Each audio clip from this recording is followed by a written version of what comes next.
Maglalagay tayo ng mantika, sibuyas, ilagay na natin ang bawang, ilagay na natin ang pork, haluin natin. Ayan. Haluin natin guys.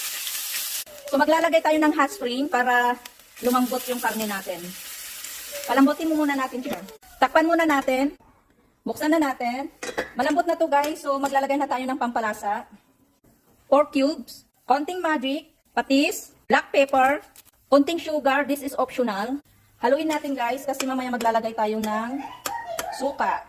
So dito na tayo maglalagay ng suka. Huwag mo muna natin haluin. So okay na ang lasa. Ilalagay na natin itong dugo. Tapos haluin po natin. So ayan, okay na to guys. Luto ng ating simpleng dinuguan. Pork dinuguan. Yan. Thank you.